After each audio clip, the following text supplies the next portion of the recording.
Hello, and thank you for joining us for today's webinar, Why Protecting UK Student Identities Can't Wait. Very important topic, and I'm looking forward to seeing the webinar. The usual stuff from me. There isn't a chat, but there is a Q&A, so please do drop your questions in there as we go along. They may be picked up as we go or addressed at the end. The webinar is being recorded. We'll get that shared usually tomorrow by about lunchtime. And that's it, I think, from me. So without further ado, I am going to hand over to Candice from Clever. I'm going to show you what it's all about. Thank you so much, Rick. Thank you. Okay. All right. Well, we're ready to get started.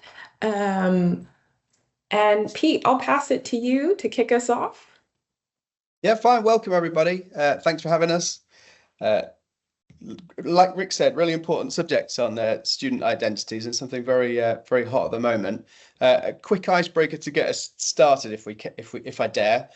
So just very quickly, thinking back about to the start of the school year, just a month ago now, to how you felt about provisioning your Microsoft, Google identities, as well as your EdTech applications. So how was it for you? Drop an emoji in the chat that just describes those how the first few days and weeks of the term felt for you and your team. Keep them clean, guys. This is ANME, not the Ryder Cup. I didn't know whether a Ryder Cup golf joke would work here. What have we got there? Yeah, I just posted it in the Q&A, so folks can drop it there. What are we seeing, Candice? I think folks are thinking. I think they're thinking. Yeah. All right. Well, we'll let y'all sit on it. I know the first days of schools were still just right around the corner. So let's move on, Pete. I spoke with a lot of people, and actually, I got the impression that it went smoother than expected. So I didn't hear too many horror stories, which was great.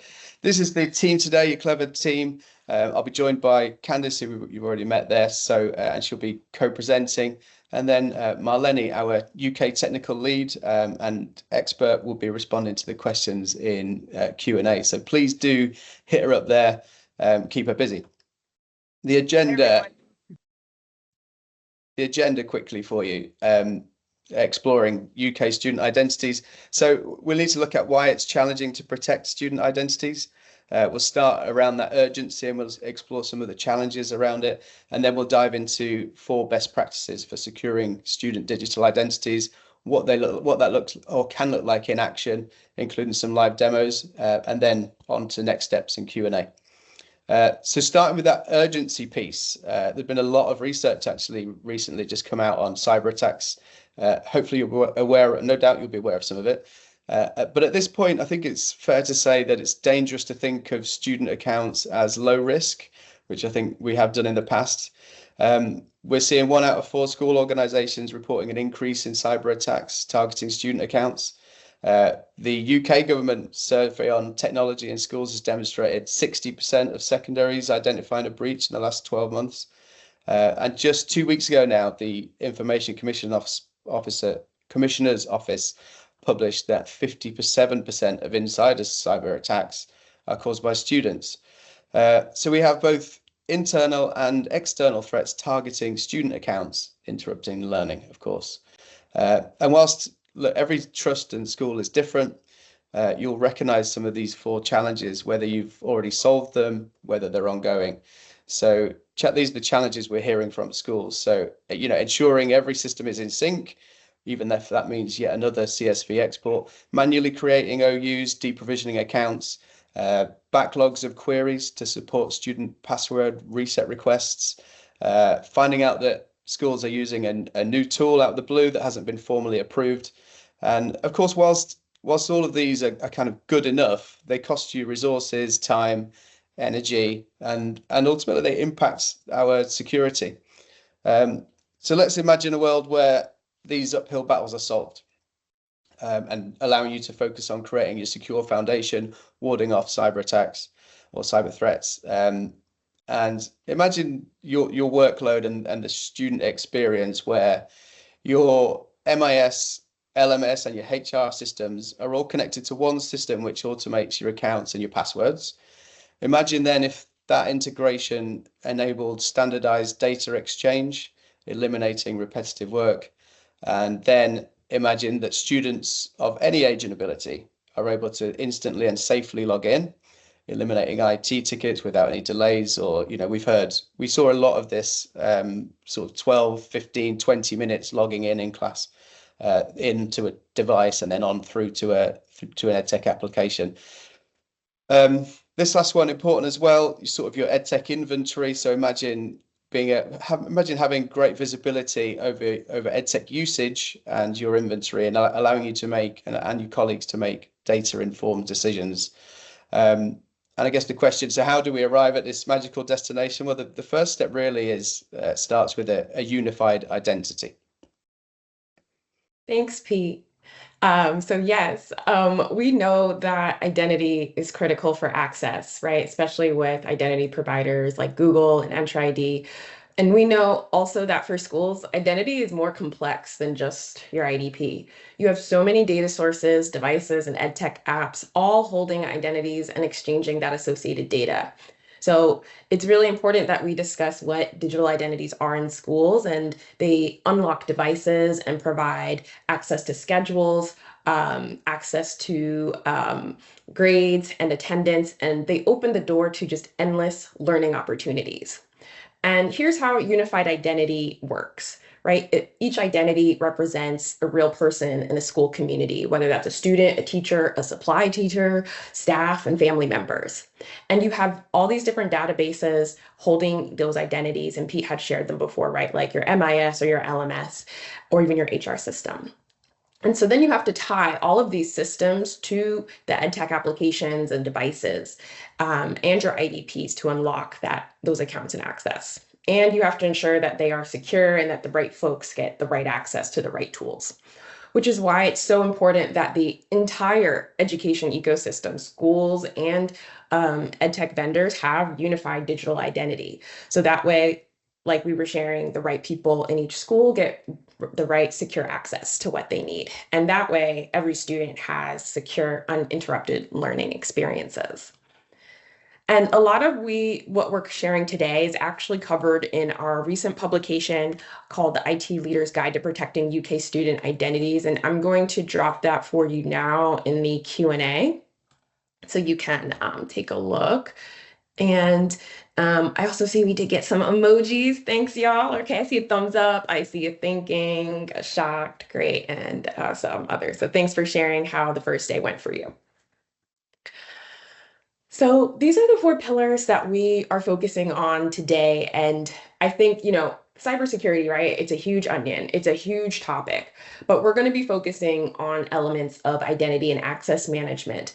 And, we think that there could be more conversations around what unified identity in schools look like, and why that's really unique compared to other industries like corporations. So that's what these pillars today are really addressing.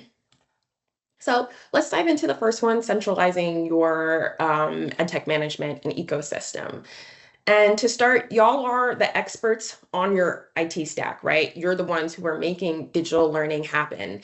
And some red flags that we've heard from schools, Pete, I'm sure you've heard these, right? You have perhaps dual tech setups for your primary schools and your secondary schools. So you have a setup for your primary, setup for your secondary.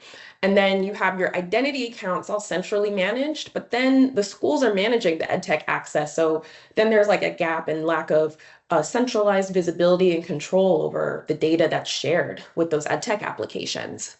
And then you're also losing time, potentially even just exporting data from one system to another and mapping it to their format. So this probably only scratches the surface. And a best practice that we've been sharing with schools is to also centralize the EdTech management to resolve these challenges and provide a safe, best-in-class learning experience. So that way you can reduce those manual processes, ensure data is mapped to the right format and identity, and be able to just have more control and visibility over your data. And so the way that Clever does this is that with Clever, you can sync data from any MIS, including direct integrations with Bromcom, Arbor, and Salamander Soft. And then we work with over 1,000 applications. We have such a large network where these application partners are co-building custom unique APIs for automated rostering and single sign-on. So that way, then they only get the necessary data for access, and you are sure that your accounts are ready and up to date based on the data from your MIS, and your students are able to get access the following day. Thanks, Candice. I like that bit at the bottom on that last slide where 61% of applications are rolled out in 24 hours. That's sort of a clever company-wide piece that if you imagine even your sort of largest trust being able to kind of say, right, let's push that out, and it's available for all your students and your staff the very next day. That's the kind of impact and the benefit that the unified identity can achieve. Onto the second pillar, automated identity and password management, so kind of end-to-end account management. Looking at this, so schools have shared with us that manual account provisioning, specifically sort of especially EdTech apps, as well as sort of your IDP, and also manually managing password life cycles it's not just creating extra work for their teams, it causes real security vulnerabilities, right? Red flags we're hearing: manual deprovisioning, leaving ghost accounts open, major risk, former students or staff being able to access sensitive information, creating accounts from outside your MIS via scripts. So any part of your identity provisioning process that's manual leads to inconsistent data, makes it harder for us to manage our directory. There are almost always mistakes. Manual password management. So we're seeing students not able to log in or guessing each other's passwords, and just creating scenarios, again, interrupting learning, and causing students to be running around the halls.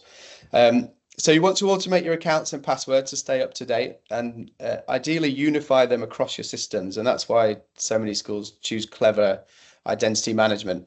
Plus you're benefiting from reduced learning disruptions, and the automation is sort of set and forget. It's working for you, right? We want to automate this account and password management, aiming to a simplified and more secure experience. So we've got the experience.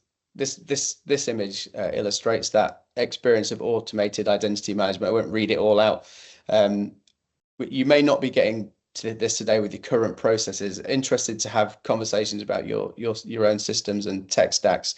But we've got a new student enrolling, their account and password being generated, and then the account life cycles automated based on your organizational units. You get daily reports, audit logs, visibility into changes, and then a student graduating or leaving the school, their accounts, of course, being automatically archived and deactivated based on data from your MIS. Clever IDM also helps you to provide strong passwords without the struggle. So, and here's how. So, supporting continuous account security from day one. Your user accounts are randomly generated, secure passwords, and we allow you to determine the complexity with granular formula builders. Love to show anyone around that function. Your users then, the account claim process is interesting to, and I've uncovered some very interesting processes. But ideally here, we're able to securely claim our account. So we're replacing that manual distribution. It's automated again. And then if they need to reset their passwords, they can do so. And the benefit of that without submitting an IT ticket. There are various mechanisms there, again, to unpack. But when they reset their passwords, we can check for commonly used passwords found in breaches. It's kind of expected now, but you'll be reassured to see it there. So they can only be using secure passwords. And then those passwords are synchronized across your systems. So we can even synchronize passwords across multiple destinations, so you don't have to worry about updates with our password manager. Here's the output of that process when you get it right. So in this IT director able to who oversees actually hundreds of schools and uses Clever for password management, so it's not UK, but it's a lot easier for them to now protect their student accounts even at that kind of scale. And so this is the expertise and the kind of pedigree that we've got in terms of the organizations we work with. The third pillar, again, really important. So age appropriate authentication. So you want authentication for any age, and I'd add ability actually, because sometimes older students lack ability and need a different solution. There are operational challenges with passwords, but look, traditional authentication methods aren't designed for schools. We know that, especially with sort of all the furore around mobile phones, right? So the challenge is younger students struggling to remember usernames and passwords, not having single sign-on or a central portal. Again, something that even larger trusts are still quite a ways away from. And then I mentioned the mobile phone bans making implementing MFA challenging. So most decent MFA factors require a mobile phone, but of course it's contradictory to our mobile phone policies. Luckily we've been thinking about balancing security and learning for a long time. And a best practice is to think about school-friendly authentication, helping to ensure you want flexibility. So you want a wide range of end users and their abilities. You want the right users to get the right access and also you want that to be personalized. You want a bespoke portal, so they're accessing the materials that they need and not having to go through, reams of bookmarks. And that helps to ensure that they're getting to where they need to be, and it just accelerates the learning and gives them a much nicer experience. So what that also results in is you guys having less tickets. It's 10 years ago, actually now, almost 10 years ago, since we invented clever badges. So we were the original kind of QR badges, which allow single sign-on, for those of you who don't know, into the device and then through to single sign-on applications as well. The MFA component of what we're now doing adds that second layer, and there are deviceless options such as PIN and pictures, as we'll show you. Should be a video firing up.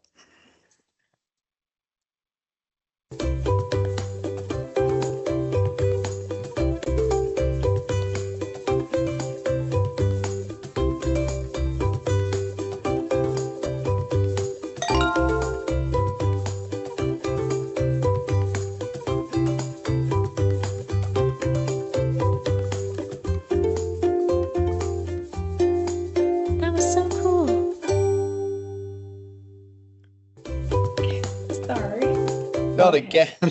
I know. I think it's going to show the enter flow now. Don't worry at all.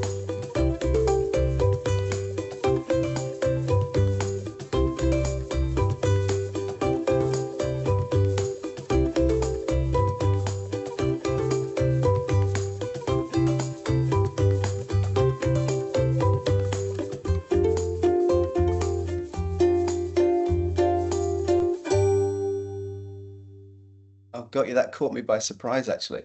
Wasn't expecting the enter flow, but I think I'd started watching the video and not watched the second half. There you go. It's useful to see it working for both Enter and Google there, of course.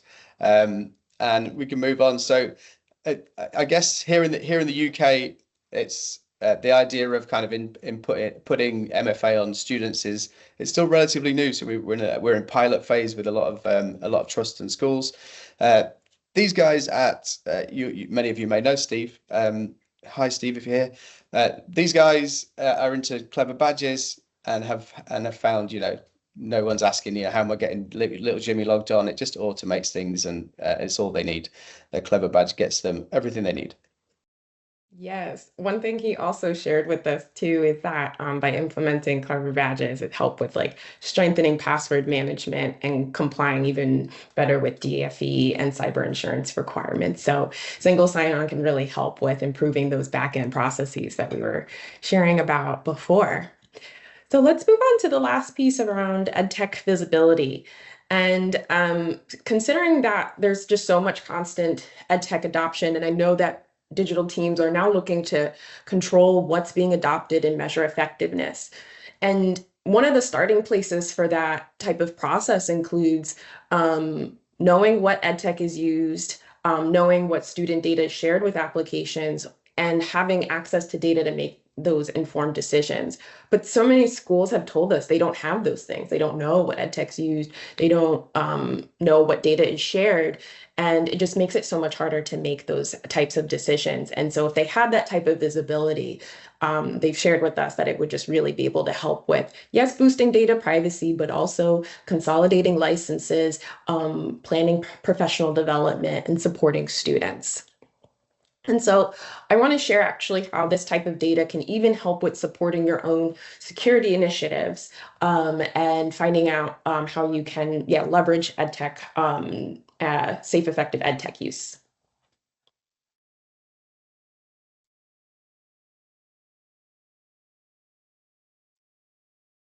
Okay, so here I am in EdTech Analytics. To set this up, I've just deployed the Clever browser extension. And what the analytics here, what we're going to do is we're going to be able to track all EdTech application usage. Got brilliant options up here at the top. We can look at the last 28 days, the last 7 days, or across the school year. We can see the apps that have been added by Clever, but we may not have used Clever, and we can still track any other apps, including web links that have been used. So we can look at student information, teacher information, and active time per user. With security at the top of our mind, we need to know exactly what's being used and when. And this gives really great oversight into your school use, your trust use. It's very difficult. We know that from speaking to lots of trusts. That first piece of the puzzle is finding out exactly what's being used and when. And you might even be able to see from here any other apps that have been added, whether or not actually they've been set up by the trust, whether they are approved applications, or perhaps there may be applications that should no longer be in use, and you're still seeing fairly heavy traffic or use of certain applications. All right. Okay. So I always appreciate that demo because it really does walk through the different ways that you can use that type of data to support decisions. And Clever is truly a global company. We have even the voice from another IT lead across the pond where he shared that they use the data to understand who's using the product and to inform professional learning. And I think in a similar way to Multi-Academy Trust, right? They manage many schools, and they find that the school level data can even help them understand if a product is being used appropriately and to help jumpstart having a conversation with that school. So I want to go back to the vision we shared before, right? I want to go back to that vision, that prompt of imagining this new world of what could be possible if we weren't fighting so many fires and could actually really focus on accelerating impact with one unified identity foundation. And so Clever can really help you do that, right? So you can sync data from any MIS, including automated syncs with Arbor, Bromcom, and SalamanderSoft. And then you'll save so much time with automation for just managing your accounts for your identities and your EdTech applications. And then ensuring, of course, those passwords are up to date. And then you can personalize secure access for students and teachers and supply teachers with our out-of-the-box portal. That way they know that they're in the right place and they get access to MAT-approved applications. And then lastly, the visibility you need to support EdTech decisions. Clever has been around for the past 13 years, really solving these types of integration and identity challenges, and now with over 110,000 schools worldwide, and now 29 million teachers and students globally rely on Clever for secure access and learning, and that's also thanks to our network of 1,000 application partners. So some next steps that we recommend for y'all before we get into the Q&A are, one, feel free to review this identity guide. I'm going to put it in the chat again, so that way you can take it and review it at your own pace. I know today was a bit of more of a crash course for thinking about how to, why student identities can't wait and the power of unified identity. And then next, we recommend that you connect with a Clever cybersecurity specialist to talk about your needs and any gaps. And so Pete and Marlene are based in the UK, so they would be your first point of contact. And then we have many trusts who are running pilots right now, so you can definitely if you want to just like experiment and see how it works in your own environment, you can plan a 30-day POC. And all the things that we shared, you can implement at your own pace. You don't have to do them all at once. You can choose even just one, whether that's badges or MFA, the portal, identity management. And so then we also are going to support you with any training and change management. We're not going to just throw you in. We're going to really be there for you. So I would love to just hear, and feel free to let us know in the chat, are you interested in a live walkthrough of the identity guide with a cybersecurity specialist and any demo? So we'll be monitoring the Q&A. And I think as questions come in, we'll be sure to answer any questions you have.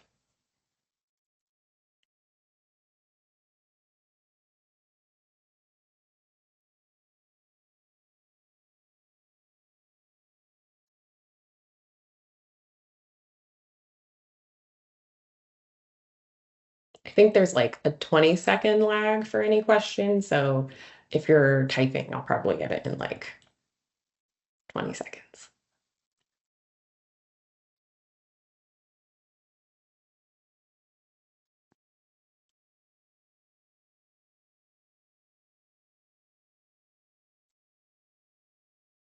Okay, well, we will have a feedback form, so you can enter your questions there as well. And I know Rick will share those with us. And then just to go back, we did share our emails at the beginning. So if you want to reach out to any of us, our contact info is right here as well. So please don't be a stranger. Don't hesitate to reach out. And thank you so much. Thank you, Pete and Candice, for that. The feedback form is live now on the portal. Please do share as much as you can. It helps improve things. There are questions at the bottom about whether you want more information from Clever, and yeah, we'll pass that back over to them, and they'll be in touch. But thank you for joining us. Apologies for my mess up with the mic twice. And yeah, thank you again to Clever.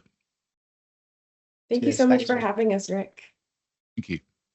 Bye.